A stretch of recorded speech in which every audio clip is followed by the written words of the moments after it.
जो है proper treatment नहीं मिल रहा, उनको प्रॉपर जो है ऑक्सीजन नहीं मिल रही, उसकी वजह से डेथ हो रही। अकेले सोनीपत में ही कितने लोग जो है बगैर ऑक्सीजन के, कल की बात है भगवान दास इसमें हॉस्पिटल में बगैर ऑक्सीजन की डेथ हुई है, लेकिन सरकार रिपोर्टिंग नहीं कर रही। और इसी प्रकार जो है पलवल में, रेवाड़ी में बगैर ऑक्सीजन की कमी से डेथ हुई है।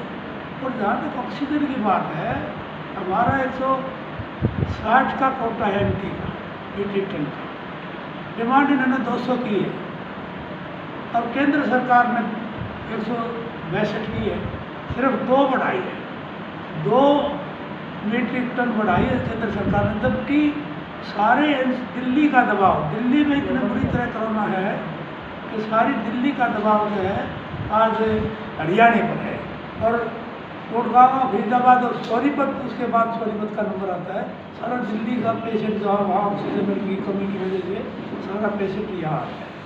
तो यहाँ पर तो इतना भारी दबाव है, लगभग 5-6 दिन से कानपुर मेडिकल कॉलेज में जो है वहाँ पर कोई नया पेशेंट दाखिल नहीं होता।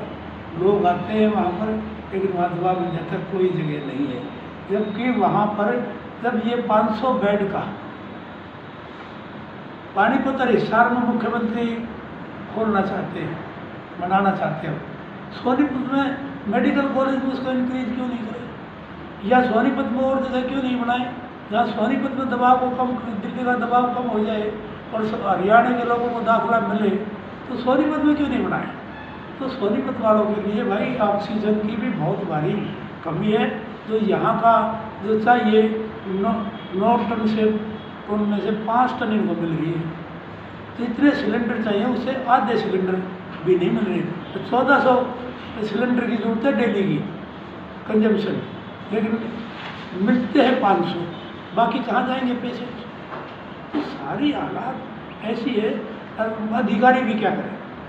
अब बैठे मेरे साथी बैठे, ये भी बता रहे, और मेरा भी पर्सनल एक्सपीरियंस होगा, अधिकारी जगह टेलीफोन उठाना बंद करके, इसलिए बंद करके कि उनके पास दाखिला करने की जगह नहीं, या वो जवाब नहीं दे सकते, पता नहीं क्यों।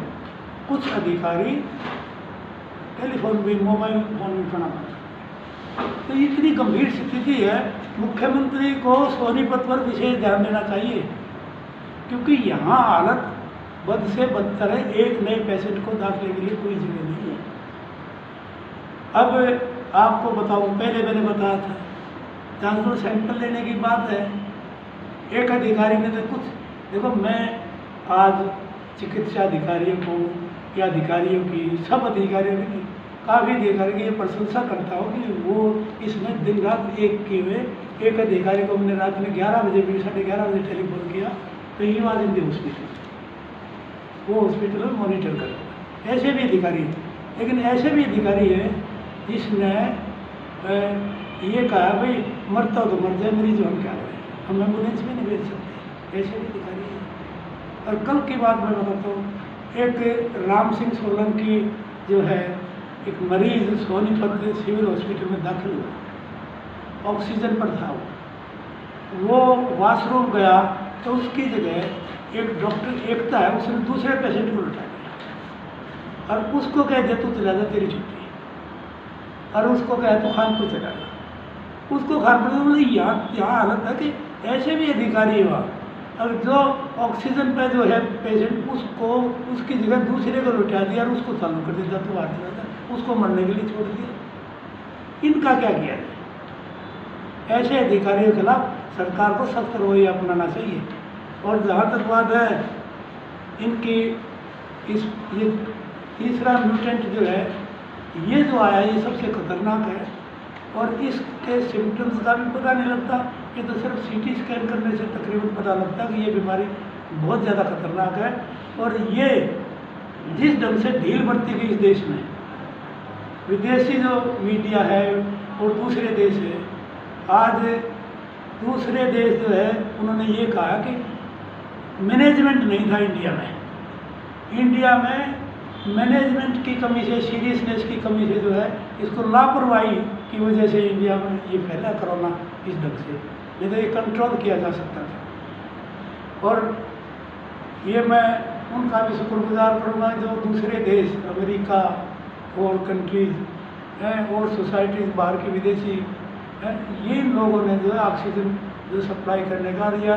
यहाँ पर जो जिंदल कंपनी है उसने और दूसरे ने जिन्होंने ऑक्सीजन सप्लाई करने का जो है फ्री ऑफ कॉस्ट जिन्हें अपना ऑफर दिया कर रहे हैं, उनका धन्यवाद करना चाहते हैं कि भाई इन्हें मानवता दिखाई है।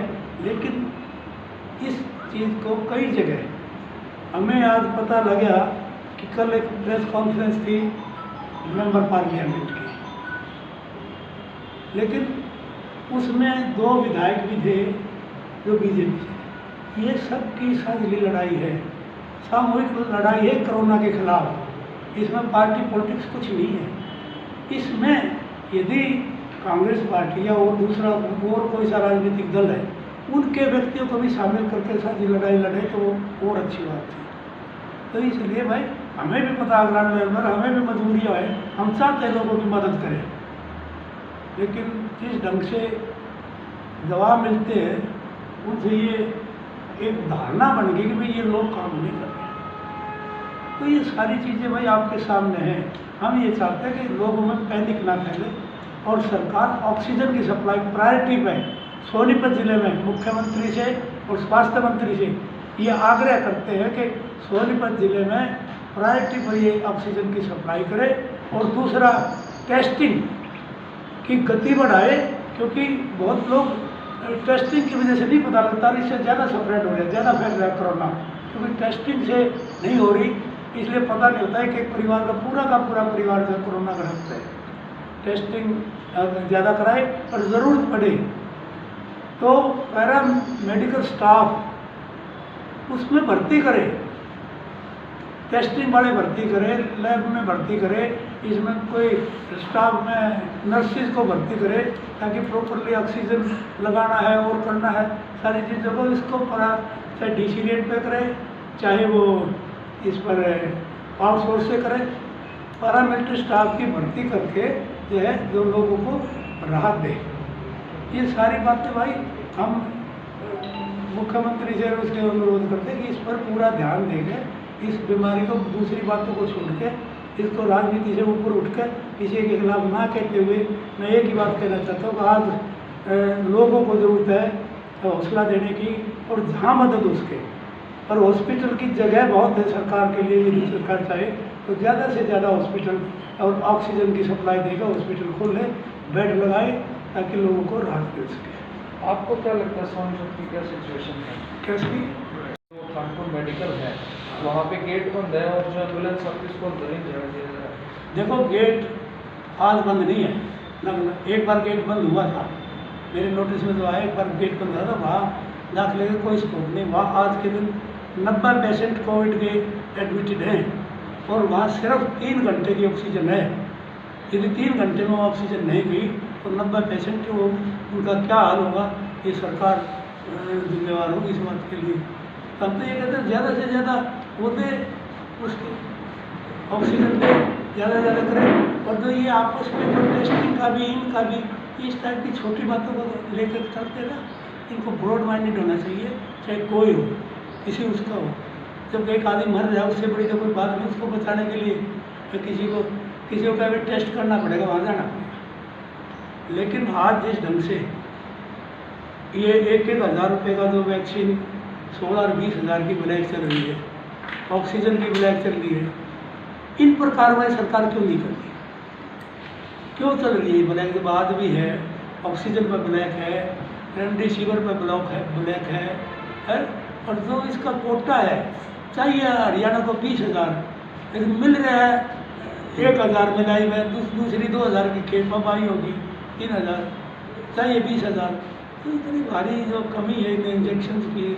और मैं हरियाणा सरकार से एक और अपील करना चाहता हूँ कि ये टीका जैसे दिल्ली में फ्री लगाया जा रहा है, हरियाणा में भी फ्री लगाया जाना चाहिए। कि हरियाणा जिसको नंबर 1 हरियाणा कहते हैं, लोग कहते हैं हरियाणा में कोई कमी नहीं है, हरियाणा में पैसे की कमी नहीं है, तो क्यों गरीब आदमी से चार्ज किया जा रहा है? और एक और चार्ज किया जा रहा है, एक 400 रुपये 600 रुपये जबकि ये 150 रुपये में टीका केंद्र सरकार को मिलता है। कौन सा उसमें भी उनको बता दें, रेमडेसिविर जो है 150 रुपये में मिलता है केंद्र सरकार को।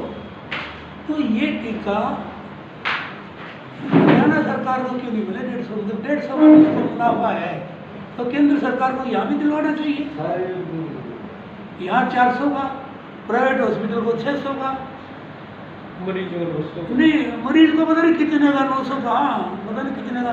तो ये सारा जो सिस्टम है ये सरकार के कंट्रोल में है। सरकार ने इसमें क्या कर रही है नहीं कर रही है ये पब्लिक देख नहीं रही है।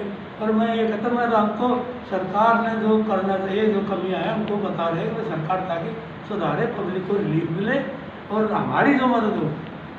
हम हर समय जो है हम तैयार हैं, हमारी पार्टी तैयार है, कांग्रेस पार्टी तैयार है, ऊपर से टीम बना रखी है, सारी चीज़ें। और हमें जो मैसेज आते हैं हम उसको फॉलो भी करते, फॉलोअप करते, लेकिन हमारी भी कहीं लिमिटेशन आ जाते जब अधिकारी ना उठाए फ़ोन। आप ही तजर्बा करके देख लो, आपको ही पता है, अधिकारी फ़ोन नहीं उठाते। कुछ अधिकारी जो का जवाब बाद में देता है, लेकिन जहाँ तक ये बात है ना, वो कहीं अधिकारी भी मजबूर है, कुछ अधिकारी ये भी मजबूर है। तो क्यों? वो दाखिले की कहेंगे, दाखिले के लिए जगह नहीं, या सरकार की कमी है, वो सरकार को भी नहीं बोल सकते। तो इसलिए सरकार को अलग से इमीडिएटली 5-4 दिन में ही अलग से जगह लेकर बैंक्वेट हॉल वगैरह एक्वायर करके वहाँ बेड लगा कर वहाँ जो है ऑक्सीजन सप्लाई कर वहाँ जो है जल्दी से जल्दी, खासकर सोनीपत ज़िले में, क्योंकि इसमें ऑक्सीजन की कमी से बहुत डेथ होगी, होने वाली है, होने वाली है। जैसे यहाँ 3 घंटे में ऑक्सीजन नहीं आई कानपुर में, क्या होगा ये चीज़ें। अब मैं आपको वो दिखा देता हूँ मोबाइल दिल्ली में, आपके एक हरियाणा हॉस्पिटल है,